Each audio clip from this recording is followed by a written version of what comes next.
to believe she'd always be there. Let's start with the most embarrassing mismatch in Hollywood history.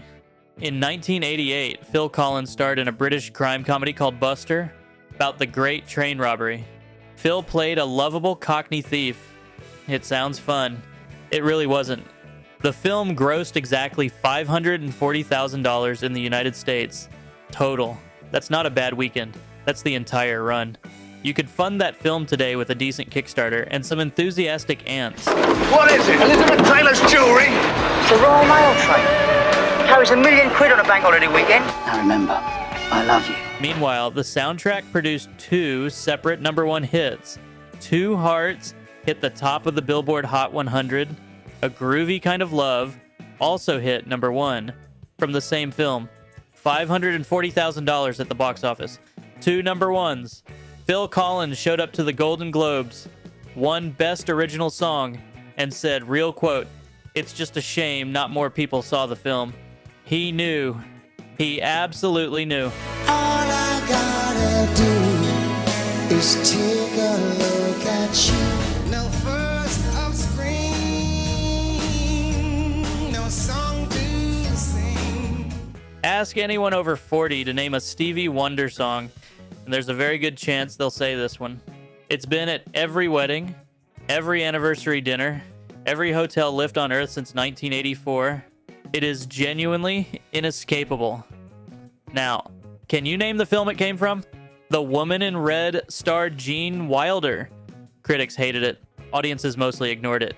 It has the cultural footprint of a damp receipt. The song sold in absurd quantities globally and became one of the best-selling singles of the entire decade. To say I love you. But here's where it gets extraordinary. When Wonder accepted his Oscar, he dedicated it to Nelson Mandela, who was imprisoned in South Africa at the time. The South African government's response? They banned every single Stevie Wonder song from every radio station in the country. Immediately. Forgettable film. Immortal song. One acceptance speech that got a man's entire discography banned from a nation. Not bad for a Tuesday night. Silent tears full of pride.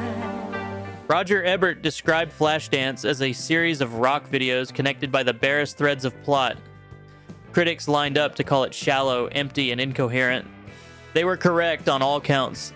The song spent 6 weeks at #1, won the Oscar, won the Grammy, became one of the defining anthems of the decade. Irene Cara sang it with everything she had, and the world put it on every workout tape and karaoke machine for the next 40 years. And then the producers didn't pay her.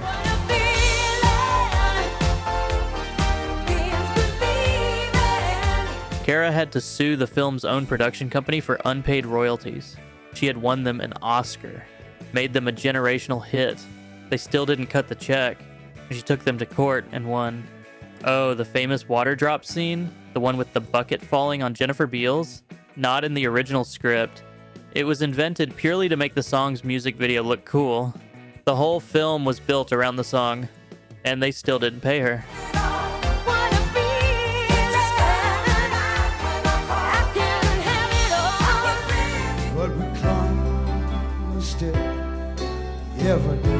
Here's a short list of people who hated this song before it came out.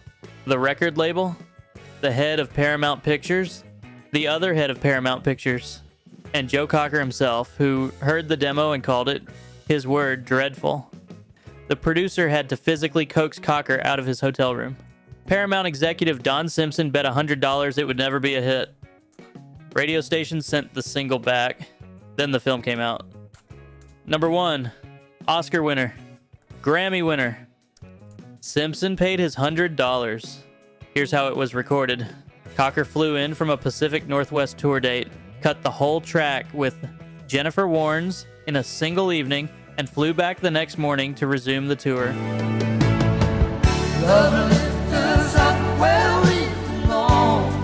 One evening. Bonus detail.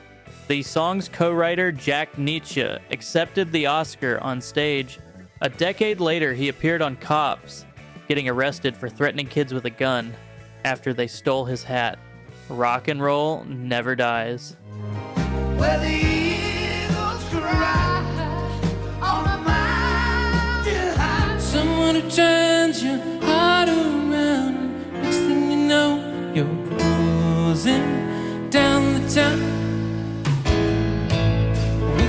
Finish this lyric. When you get caught between the moon and New York City, you just heard the rest of it in your head. You've always known this song. It lives in your brain next to the cornetto jingle and the noise your fridge makes at 3 a.m. It is completely unavoidable. Now name the film.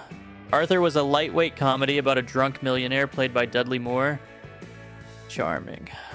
Won a couple of Oscars, then quietly disappeared from cultural memory, leaving only this song behind like a message in a bottle. Christopher Cross wrote it. At the time, he was arguably the most decorated musician in America. The previous year, he had swept all 4.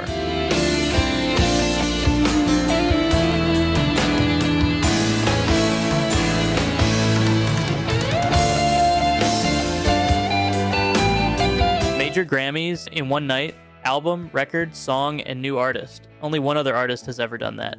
After Arthur, Cross essentially vanished from mainstream music. The Oscar, the Grammys, the completely inescapable hook, and then silence.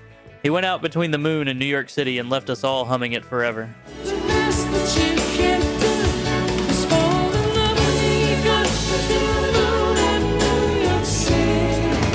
People are crazy, times are strange. I'm locked in tight, I'm out of range. Wonder Boys had Michael Douglas, Robert Downey Jr., Tobey Maguire, and Katie Holmes. Strong cast, great reviews, and at the box office, it essentially vanished. It needed its Oscar nomination just to survive, long enough to find an audience on DVD. Bob Dylan wrote the theme in one afternoon. The engineer recorded a rough mix, assumed Dylan would hand it to a proper producer, and was completely stunned when Dylan declared the rough mix the final version. Dylan's last creative note: turn the shaker up to a volume, later described as ridiculously loud. I'm locked in tight, I'm out of range. I used to care, but things have changed. That was it. Done. He won the Oscar. He won the Golden Globe. On the night of the ceremony, Dylan was on tour in Australia. He performed via satellite from Sydney. Mustachioed and entirely unbothered, accepted the award from the other side of the planet and told the Academy they were bold enough to give it to him. Rolling Stone later ranked it the best Dylan song of the entire 21st century. Written in an afternoon. Bigger than the movie. People are crazy, times are strange. I'm locked in tight, I'm out of range. This one starts with a rejection. Stallone wanted Queen's Another One Bites the Dust for Rocky 3. Queen said no. So Stallone did what any reasonable person would do. Cold called a band from Chicago called Survivor, who had never had a major hit, and asked them to write something better. They wrote Eye of the Tiger, essentially in their first session. 6 weeks at number 1. Grammy for Best Rock Performance, Oscar nomination, and it is still being played at football matches, boxing bouts, and school sports days on every continent on Earth.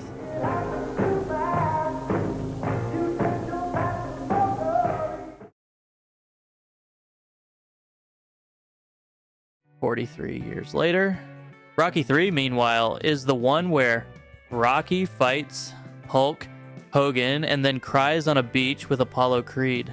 It's nobody's favorite Rocky film. Final detail, the version that plays in the actual movie, that's the demo, not the finished recording.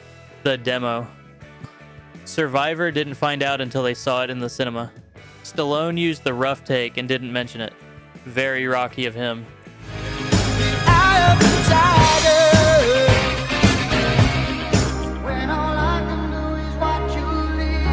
You have definitely sung it alone in a car.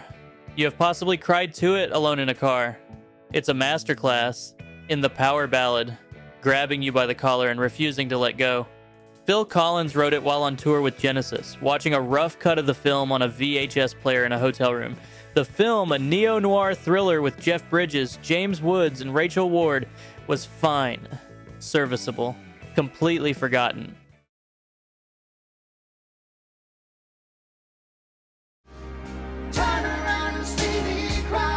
The song hit number 1. Collins won the Grammy. The Academy nominated it for Best Original Song and gave the Oscar to someone else. Classic. But here's the kicker.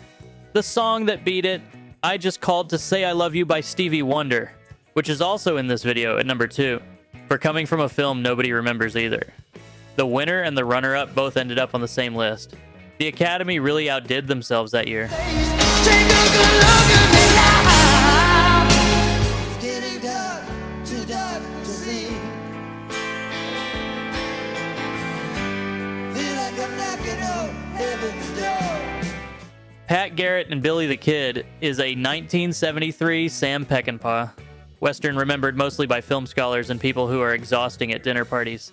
Peckinpah himself hated the released version. The studio took it away from him and re-edited it. He called the final cut a piece of shit. His words. Bob Dylan wrote Knockin' on Heaven's Door for it. He also acted in it, playing a character called Alias, with no scripted dialogue, who mostly stood around looking enigmatic. Get me out of here, into some other place. I feel like I'm knocking on heaven's door. Very on brand. The song has been covered by Eric Clapton, Guns N' Roses, Avril Lavigne, and literally hundreds of other artists across every genre. Knocking on Heaven's Door is now just a phrase people use in everyday conversation, completely detached from a disowned 1973 Western. The Academy didn't even nominate it. They looked at one of the most covered songs in rock history and said, no thank you. Knocking on Heaven's Door indeed.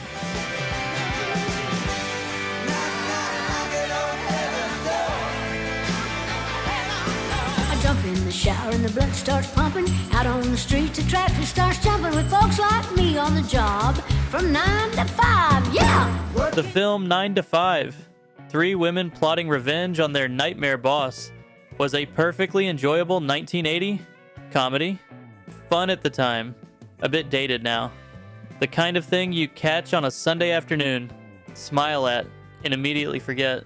The song has never been forgotten by anyone ever. Used in feminist campaigns, union rallies, and workplace protests for 45 years, went viral on TikTok. It will probably go viral on whatever comes after TikTok.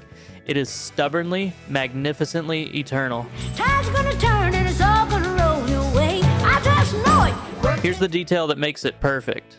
Parton wrote the entire song in under an hour, on set, using her acrylic fingernails, tapping together as the rhythm instrument. No drum machine, no metronome, fake nails, and a melody. And if you listen to the final recording, you can still hear the nails. They made the cut. The Academy nominated it and gave the Oscar to someone else. Of course they did. Tumble out of bed and stumble to the kitchen, indeed. Just working, working, working, working 9 to 5. They got you working 9 to 5. That's it for now. If you know a song that was bigger than its movie, drop it in the comments. I'll do a part 2.